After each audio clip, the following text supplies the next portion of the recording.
फिर से स्वागत आपका हमारे इस चैनल पे। उम्मीद करते हैं आप सब ठीक होंगे। जैसा कि आपको पता है कि पिछले कुछ टाइम से हमने 2 सीरीज़ को स्टार्ट किया है। एक आईपीसी के सीरीज़ को हमने स्टार्ट किया है और दूसरा जो है संविधान के सीरीज़ को स्टार्ट किया है। तो आज हमारी जो बातें होगी वो संविधान के आगे जो आर्टिकल हमने कहा था कि आपको याद होगा कि पिछले क्लास में हमने जो ज़िक्र किया था, पहले आर्टिकल का ज़िक्र किया था, उसके बाद के आर्टिकल पे आज चर्चा करने वाले हैं। तो चलिए स्टार्ट करते हैं बाकी के आर्टिकल्स को। आपको याद होगा पहले आर्टिकल में हमने आपको बताया था कि पहले आर्टिकल में जो है वो क्या चीजें जो है बताई गई थी, आपको ध्यान में होगा। तो मैं एक बार आपको वापस से रिवाइज करवा दूं, एक बार वापस से आपको रिकॉल करवा दूं कि पहले आर्टिकल में हमने क्या जिक्र किया था। इसके बाद हम लोग आगे के आर्टिकल को जिक्र करेंगे। तो जैसा कि आपको पता है कि आज हम लोग बेसिकली आर्टिकल 2 से लेकर 4 तक जो हम लोग जिक्र करेंगे। पहले आर्टिकल पे हमारी बात हुई थी और उसके बाद हम लोग जो है बाकी के आर्टिकल्स को देखेंगे। तो आपको याद होगा कि पहले आर्टिकल में हमने जो बात किया था वो भारत राज्यों का संघ है। आपको याद होगा भारत राज्यों का, भारत जो है वो राज्यों का संघ है।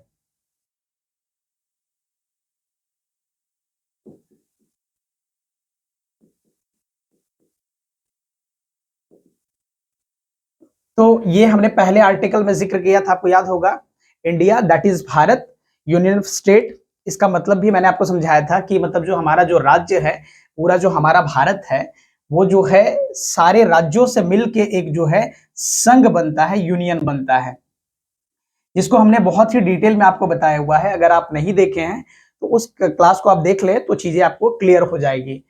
तो आज हम लोग बेसिकली इस पे बात नहीं करने वाले हैं। आज हम लोग जो बात करने वाले हैं आर्टिकल सेकेंड जो दूसरा है उस पे बात करने वाले हैं। तो चलिए देखते हैं कि दूसरे आर्टिकल जो है हमारा संविधान का, वो दूसरा आर्टिकल क्या कहता है। तो यहाँ पे जो शब्द लिखा हुआ है आर्टिकल जो सेकेंड है, इसमें जो शब्द लिखा हुआ है, आर्टिकल सेकेंड में जो शब्द लिखा हुआ है वो ये कहता है कि फॉर्मेशन ऑफ न्यू स्टेट। यानी कि यहाँ पे जो कहता है कि हमारे यहाँ पे जो, अगर हम इस पे डिटेल में चर्चा भी करने वाले हैं, यहाँ पे जो शब्द लिखा हुआ है स्टैब्लिशमेंट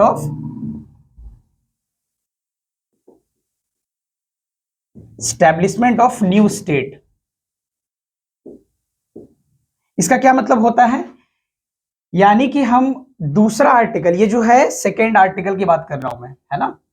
दूसरे आर्टिकल जो कहता है वो हमारे लिए ये बताता है कि हमारे यहाँ पे सपोज कीजिए कि किसी राज्य को हमें शामिल करना है, विदेशी राज्यों को शामिल करना है। अगर सपोज कीजिए कि पाकिस्तान का कोई हिस्सा हम में शामिल होना चाहता है या कोई और जो देश का कोई हिस्सा हमारे देश में शामिल होना चाहता है, तो कौन से संविधान की ओर हमें देखना पड़ेगा, कौन से आर्टिकल वो है जो इसके लिए प्रावधान करता है। तो वो आर्टिकल सेकेंड है, वही ये बताता है, स्टैब्लिशमेंट ऑफ न्यू स्टेट की बात करता है। हम अगर दूसरे आर्टिकल, यही दूसरा वो आर्टिकल है जिसके थ्रू हम किसी भी दूसरे यानी कि विदेशी राज्यों को शामिल कर सकते हैं, वो ये बातें करता है। लेकिन ये कैसे करेंगे, इसके लिए क्या प्रक्रियाएं क्या है, इसके लिए क्या प्रावधान क्या है।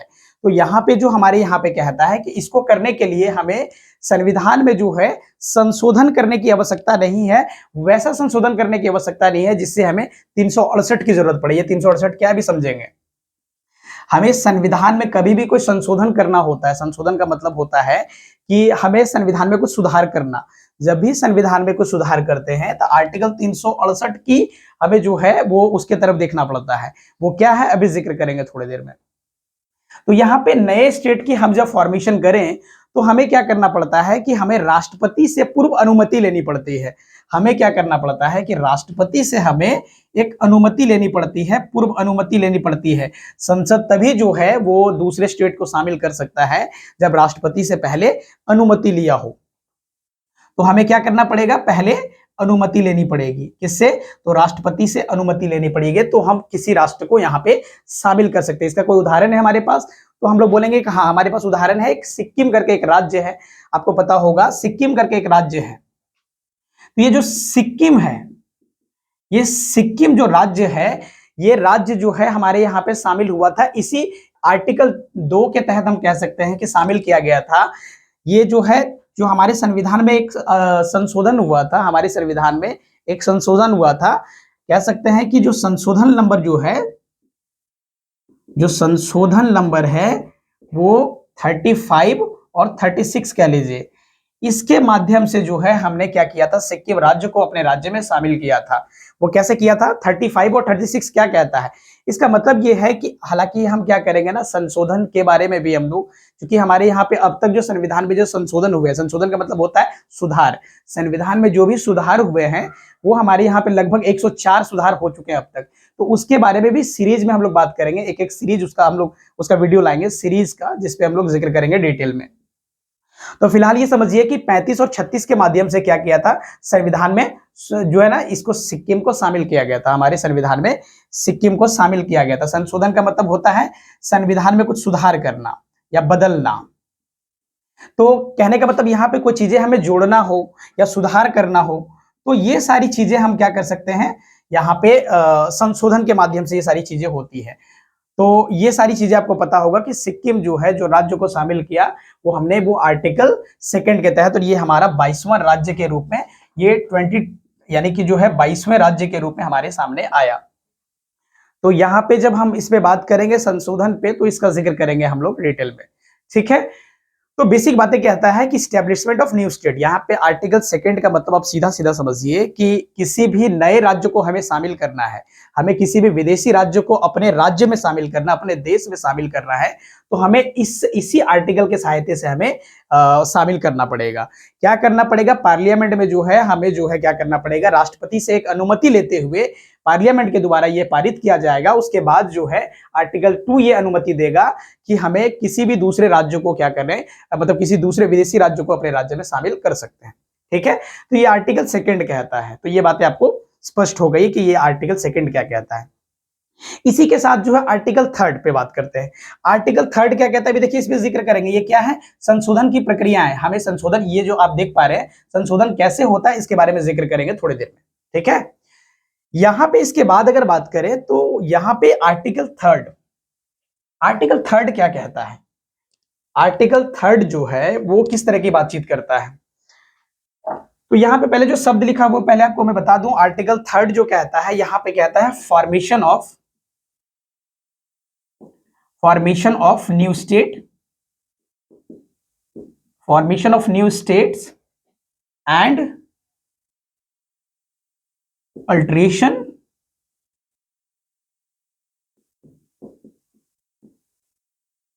ऑफ एरियाज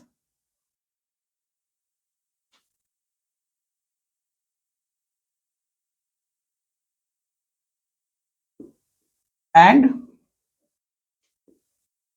बाउंड्रीज और नेम्स ऑफ एग्जिस्टिंग स्टेट्स। तो ये हमारा आर्टिकल थर्ड, ये जिक्र है, यहां पे संविधान में ये शब्द लिखा हुआ है। ये आर्टिकल जो है थर्ड में ये शब्द लिखा हुआ है, इसका क्या मतलब होता है अभी डिटेल में समझेंगे, इसका क्या मतलब होता है भी देखेंगे। तो यहाँ पे जो आर्टिकल थर्ड है, हमारे यहाँ पे जो आर्टिकल थर्ड है वो ये बातें करता है, formation of new states and alteration of the areas and boundaries और नेम्स ऑफ एग्जिस्टिंग स्टेट्स। तो ये बातें करता है। इसका क्या मतलब होता है, इसका मतलब होता है कि राज्य में हमें किसी भी राज्य का नाम बदलना हो, किसी भी राज्य का नाम बदलना हो, या भी किसी भी स्टेट्स को अलग करना हो, जैसे कि अभी झारखंड से आपका यानी कि बिहार से जो झारखंड अलग हुआ है, तो यानी कि राज्य को बदलना हो, यानी कि राज्य के नाम को बदलना हो या फिर राज्य को अलग करना हो, तो इस तरीके यहां पे कोई काम करना हो, हमें राज्य बदलना हो, नाम को चेंज करना हो, तो इस तरह की बातें कौन करता है, तो आर्टिकल थर्ड करता है। थर्ड कहता है कि हमें कोई नए राज्य बनाना हो, बाउंड्री चेंज करना हो, यहां पे मान लेते हैं कोई बाउंड्री हमें चेंज करना हो, कोई बाउंड्री चेंज करना, मान लेते हैं किसी स्टेट की जो बाउंड्री है वो चेंज करना हो, तो यहां पे बाउंड्री चेंज करना हो, चाहे राज्य को अलग करना हो किसी राज्य से, और नाम बदलना हो, जैसे कि आपको इसके उदाहरण में ले लीजिए, जैसे कि इलाहाबाद का रिसेंट में आपको पता होगा कि जो है योगी सरकार जो है, जो इलाहाबाद को जो है नाम चेंज करके प्रयागराज कर दिया है, तो वो इसी आर्टिकल के माध्यम से उन्होंने ये किया है। तो यहाँ पे जो आप देखेंगे तो इलाहाबाद, इसके उदाहरण में आप समझ सकते हैं कि यहाँ पे जो इलाहाबाद पहले था, इलाहाबाद जो था वो अभी वर्तमान में प्रयागराज के रूप में अब जाना जाता है। इसी प्रकार से इसके उदाहरण में आप देख सकते हैं, इसके जो उदाहरण है वो तमाम तरह के उदाहरण आप देख सकते हैं।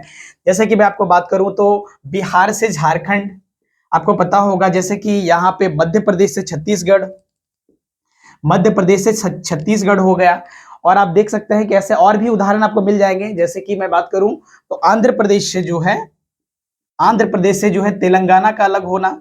तो ये तमाम तरह के उदाहरण हमारे सामने हैं, ये तमाम तरह के उदाहरण हमारे सामने हैं।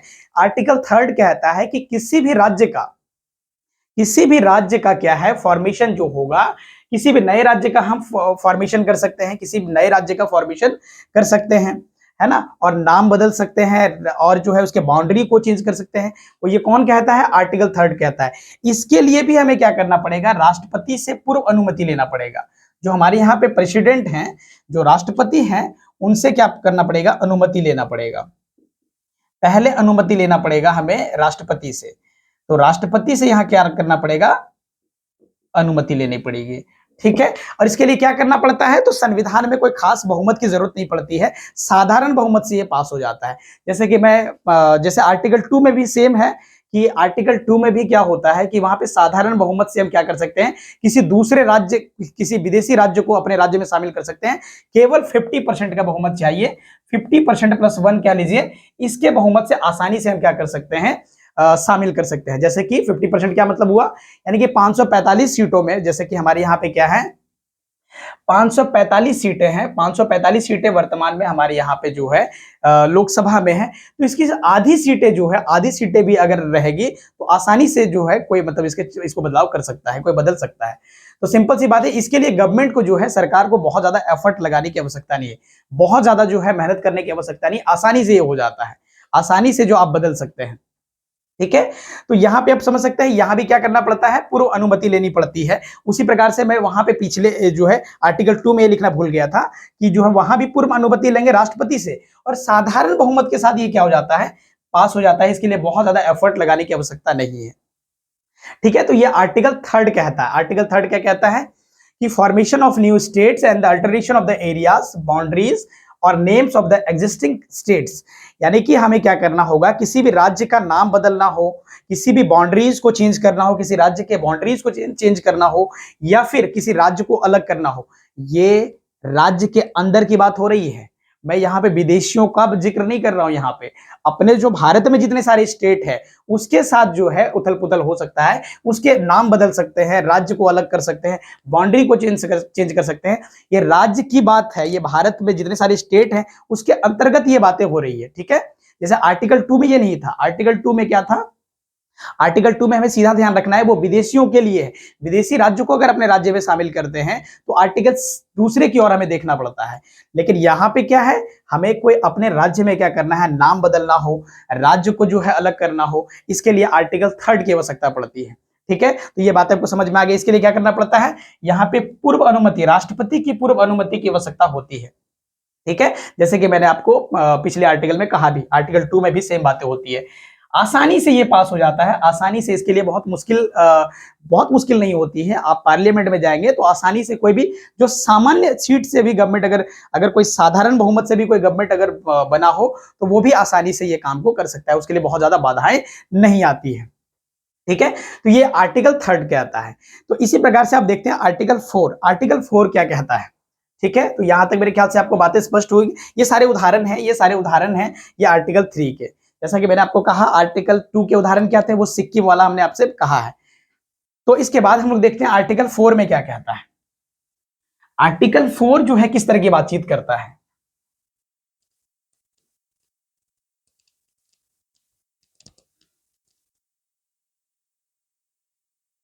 देखिए, सबसे ज्यादा इंपॉर्टेंट जो है आर्टिकल 4 को समझना।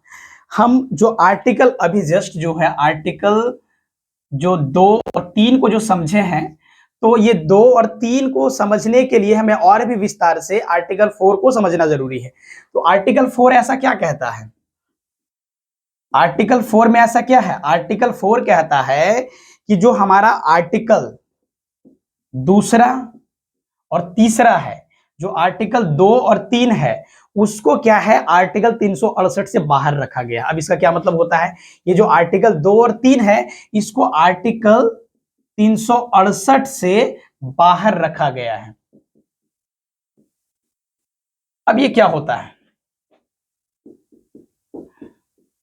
इसको बाहर रखा गया है, आर्टिकल 2 और 3 को आर्टिकल 368 से बाहर रखा गया है।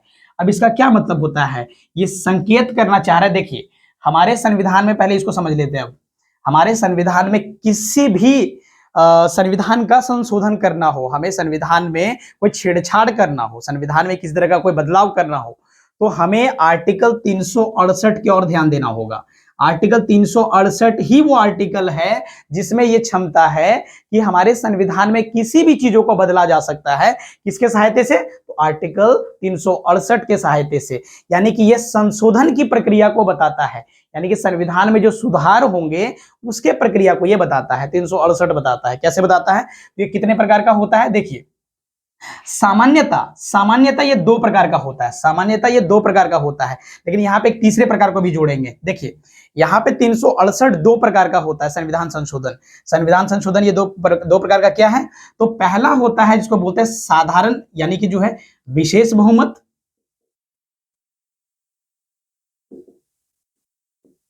और यहां पे दूसरा है विशेष बहुमत प्लस 50% राज्य।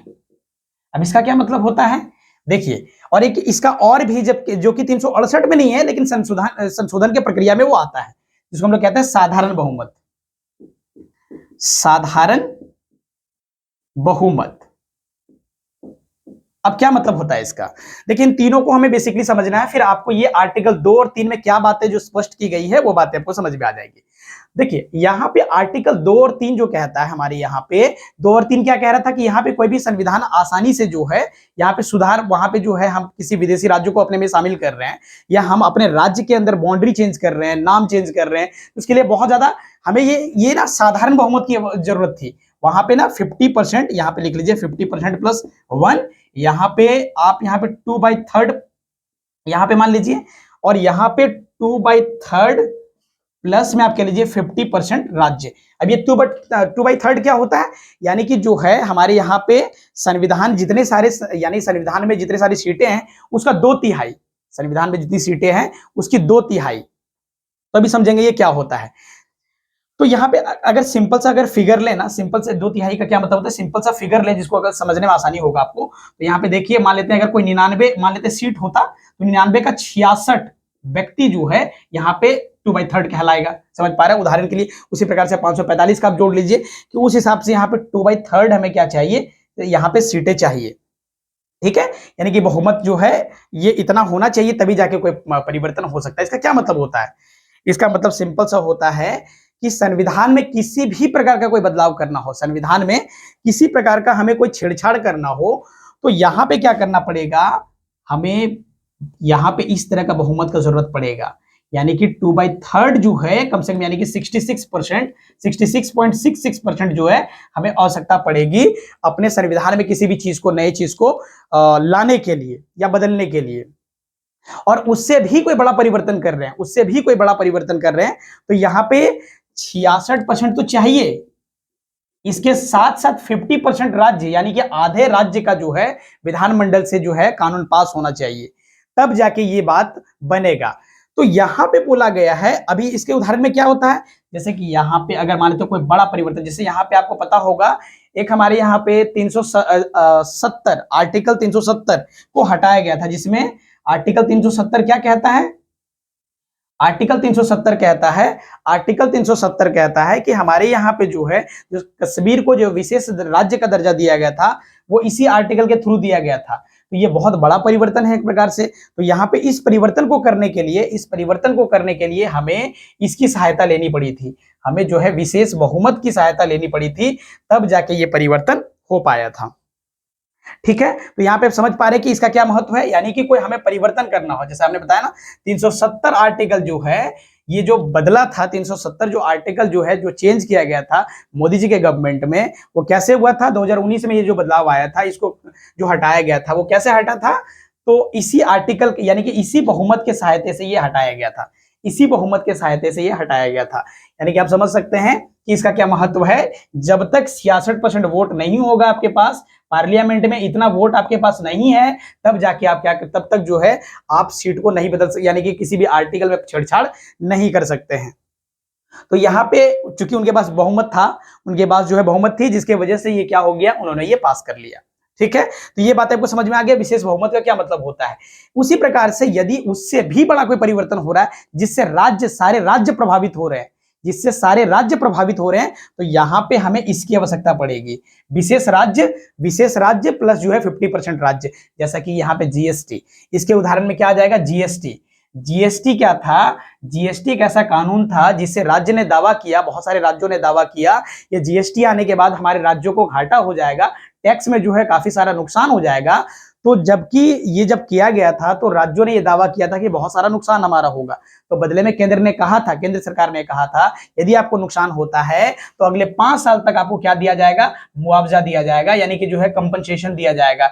यदि आपको किसी तरह का को अगर जो है आपके टैक्सेस में कमी आता है, आपके टैक्स में कमी आता है, तो 5 साल तक जो आपको क्या दिया जाएगा, कंपनसेशन दिया जाएगा, 5 साल तक क्षतिपूर्ति आपको दी जाएगी।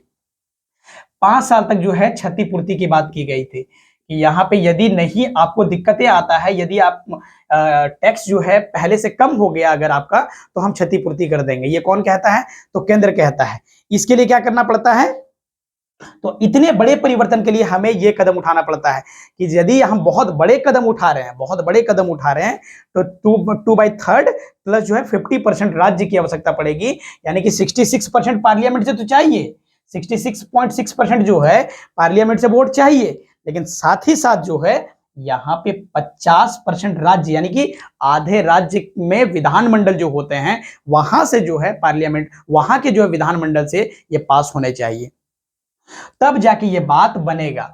तो ये समझ पा रहे हैं, यानी कि कोई बहुत बड़ा परिवर्तन करना हो, बहुत बड़ा। और इसमें भी क्या होता है, ये राज्य कैसे पास होता है, ये राज्य कैसे कानून पास करता है, तो राज्य ये जो कानून पास करता है वो थोड़ा सा तरीका क्या है वो भी समझ लीजिए। राज्य कैसे कानून पास करता है, यानी कि कोई बड़ा जो है हमें निर्णय लेना हो, यानी कि इस तरह का कोई बहुत बड़ा निर्णय लेना हो, तो यहाँ पे क्या करना पड़ेगा, यहाँ पे राज्य जब पास करेगा कैसे करता है, तो एक तो विशेष बहुमत हो गया यहाँ पे 2/3 प्लस 50% राज्य, और 50% राज्य में क्या करेगा, जितने सारे राज्य यानी कि आधे राज्य यानी कि अभी 28 राज्य है ना हमारे यहाँ पे, तो 28 राज्य में कम से कम 14 राज्य की जो है हमें विधानसभा में जानी पड़ेगी और वहां से साइन करवाना पड़ेगा, यानी कि वहां पास करवाना पड़ेगा। वो कैसे पास करेगा, तो वहां साधारण बहुमत से पास हो जाएगा वहां भी, यानी कि 50% प्लस 1, यानी कि वहां पे जितने सारे एमएलए होंगे, यानी कि मान लेते हैं अगर मैं यहाँ की बात करूं, जैसे कि झारखंड की बात करूं, तो यहाँ पे मान लेते हैं सीटें हमारी यहाँ पे 80 के आसपास जो सीटें हैं, 80-81 के पास जो हमारे यहाँ पे सीटें हैं, इसमें क्या होता है, यहाँ पे मान लेते हैं इसके 40, यानी कि आसानी से आप देख लीजिए 40 सीटें कम से कम चाहिए पास करने के लिए, 41 सीटें चाहिए। 41 सीटों में क्या हो जाएगा, ये पास हो जाएगा, 41 सीटों में क्या हो जाएगा, ये आसानी से पास हो जाता है। तो आप समझ पा रहे कि हमारे यहाँ पे जो है, वैसे एंग्लो इंडियन को जोड़ दें तो 81 सीट हो जाएगी यहाँ पे, अगर एंग्लो इंडियन को जोड़ दें तो यहाँ पे 81 सीटें हो जाएगी हमारे यहाँ पे। तो आप समझ पा रहे हैं कि यहाँ पे ये सारी चीजें जो है आपको यहाँ पे समझ में आ रही होगी। यहाँ पे जो सीटें हैं वो इसके आधे, आपको ध्यान रखना है कि सीट जो भी सीटें होगी ना उसके राज्य में, वो आधी सीटें जो है अगर है किसी के पास, तो आसानी से वो क्या करेगा, इसको पास करवा लेगा। तो ये बातें आप समझ पा रहे हैं कि राज्य में कोई बहुत बड़ा परिवर्तन हो रहा हो, वो बहुत बड़ा परिवर्तन हो रहा हो, जीएसटी टाइप का कोई परिवर्तन हो रहा हो, तो हमें किसकी ओर देखना पड़ता है, तो हमें विशेष बहुमत प्लस 50% राज्य ये देखना पड़ता है। लेकिन हमारा बोला गया है कि आर्टिकल 2 और 3, अब इसी बात को समझना है, आर्टिकल 2 और 3 को 368 से बाहर रखा गया है कि संविधान में परिवर्तन हो रहा है, लेकिन 368 से बाहर इसको रखा गया है। आर्टिकल 368 को क्या किया गया है, बाहर रखा गया। इसका क्या मतलब होता है, इसका सिंपल सा मतलब होता है साधारण बहुमत, यानी कि हम जो है राज्य में परिवर्तन करेंगे, यानी कि आर्टिकल 2 और 3 जो परिवर्तन हुआ वो यहां पे इसमें शामिल नहीं होगा, 368 में ये शामिल नहीं होगा, 368 में इसको शामिल नहीं करेंगे, ये साइड से परिवर्तन आसानी से हो जाएगा। इसके लिए क्या करना पड़ेगा, इसके लिए क्या करना पड़ेगा, हमें जो है राज्यों से, यानी कि इसको करने के लिए हमें इस तरह का जो है ना बहुत बड़ा बहुमत पास करने की जरूरत नहीं है, और इसलिए इसको क्या है, इसको 368 से बाहर रखा गया है। कोई भी संविधान संशोधन होता है तो सामान्यतः इस प्रकार के फॉर्मूले हमें अपनाने पड़ते हैं। ये जो फॉर्मूला है, हालांकि इस पे हम लोग बात करेंगे आगे, जब हम चर्चाएं करेंगे ना, आर्टिकल 368 पे जब जिक्र वापस से करेंगे तो इसके बारे में पूरा डिटेल में चर्चा होगी। ठीक है, तो यहां पे इसीलिए इसको बाहर रखा गया है। तो यहां पे जब हम पहले ही राष्ट्रपति को पूछ लिए हैं, इसको अब मिटाता हूं मैं, अगर जो है राष्ट्रपति को हमने क्या किया है, पहले ही पूछ लिया है, राष्ट्रपति को हमने क्या किया है, पहले ही हमने बताया ना, पहले ही पूर्व अनुमति ले लेते हैं। तो राष्ट्रपति को जब पहले ही अनुमति राष्ट्रपति से हमने ले लिया है, तो अब जो है साइन करने के लिए वो बाध्य है। वो क्या है, साइन करने के लिए क्या है, बाध्य है, उनको साइन करना ही पड़ेगा, उनके पास कोई दूसरा विकल्प नहीं है। तो यहाँ पे वो साइन करेंगे। साथ ही साथ अब क्या होगा, दो तीन चीजें और परिवर्तन यहाँ पे होगा, आर्टिकल 4 में जो है और चीजें परिवर्तन होगा।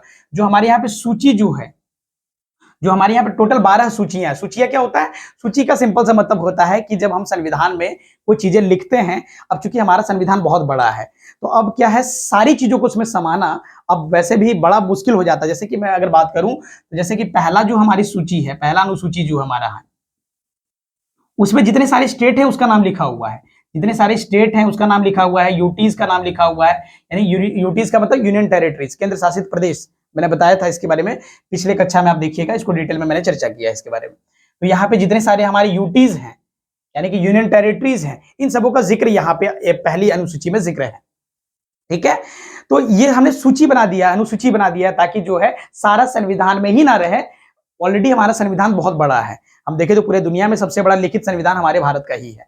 तो यहाँ पे और ज्यादा ना बड़ा हो जाए, इसके लिए हमने अनुसूचियां बनाए हैं, कुछ चीजों को हमने अनुसूची के रूप में रख दिया है। तो पहले अनुसूची में भी तो बदलना पड़ेगा, आर्टिकल 2 बदल रहे हैं और 3 बदल रहे हैं, जैसे नए राज्यों को शामिल कर रहे हैं अपने राज्य में, अपने विदेशी राज्यों को शामिल कर रहे हैं अपने राज्य में, या फिर अपने ही देश में जो है, जैसे कि झारखंड बिहार को अलग करना है ना, और जो है इस तरीके के जो भी राज्य को अलग करते हैं हम लोग, तो उसमें भी तो परिवर्तन हो रहा है। तो उसमें परिवर्तन करेंगे तो यहाँ भी तो परिवर्तन करना पड़ेगा ना। तो यहाँ भी परिवर्तन करने के लिए यहाँ पे राष्ट्रपति जो है ना ज्यादा यहाँ पे कुछ बोलेंगे नहीं, क्योंकि यहाँ पे बाध्यता उनकी साइन करना पड़ेगा, इनके लिए जो है ना बहुत ज्यादा जो है राष्ट्रपति हस्तक्षेप नहीं करेंगे, क्योंकि हमने पहले ही अनुमति उनसे ले लिया है। और यहाँ का अनुसूची 4 है, एक अनुसूची 4 में बदलाव करना पड़ता है। अनुसूची 4 क्या होता है, तो यहाँ पे राज्यसभा की सीटों को लेकर बात है। राज्यसभा के, ये राज्यसभा क्या होता है जिक्र करेंगे इसके बारे में जब आर्टिकल 81 पे बात करेंगे, आर्टिकल 89 पे बात, 79 पे बात करेंगे, आर्टिकल 79, 80, 81 जब बात करेंगे ना, तो उस समय राज्यसभा की जिक्र होगी बहुत डिटेल में। ठीक है, तो राज्यसभा 4, जो राज्यसभा के सीटों का जिक्र है, राज्यसभा के सीटों का जिक्र है। अब क्या होगा, इसमें भी तो परिवर्तन करना पड़ेगा, क्योंकि जो है नए राज्य बनेंगे तो राज्यसभा की उनकी सीटें क्या होगी वो भी तो निर्णय होगा, वो भी सारी चीजें तो होगी।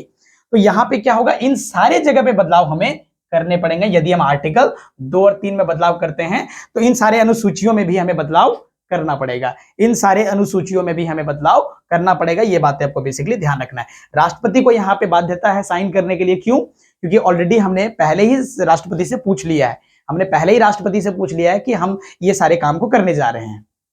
ठीक है, तो आपको बेसिकली बातें समझ में आएगी। दूसरा आर्टिकल है वो क्या कहता है, दूसरा आर्टिकल सिंपल सा, कोई विदेशी राज्य को अपने राज्य में शामिल करे तो हमें जो है इसकी आवश्यकता पड़ेगी, आर्टिकल 2 की आवश्यकता पड़ेगी।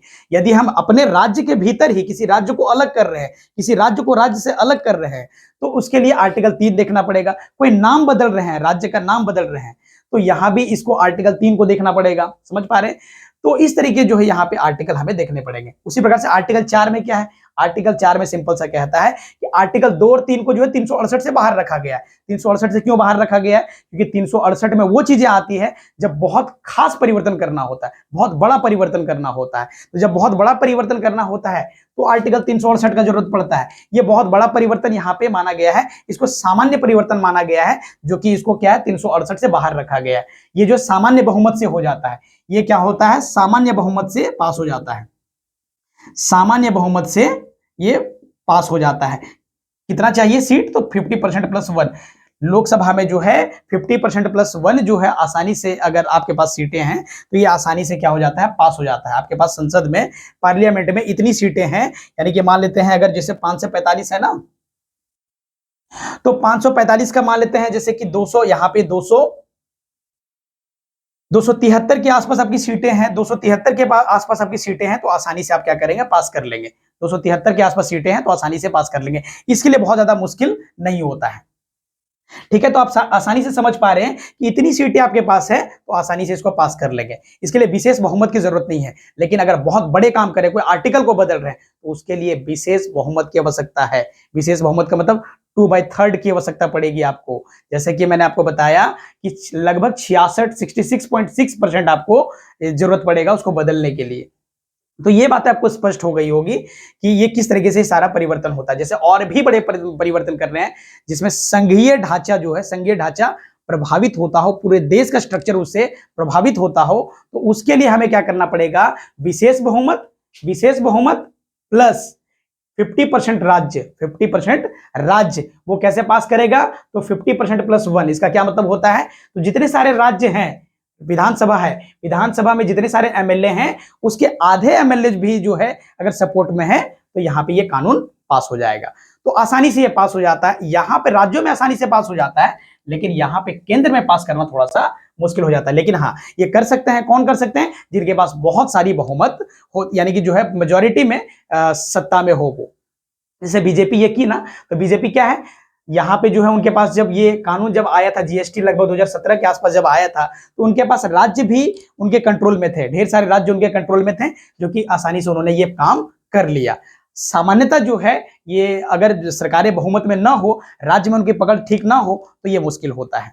ठीक है, तो ये सारी चीजें आपको समझ में आएगी। देखिए आज के वीडियो में हमने ये 2-3 आर्टिकल को जो हमने समझा, यानी कि आर्टिकल 2, 3 और 4, ये बहुत ही महत्वपूर्ण आर्टिकल है अगर आप देखें संवैधानिक दृष्टि से।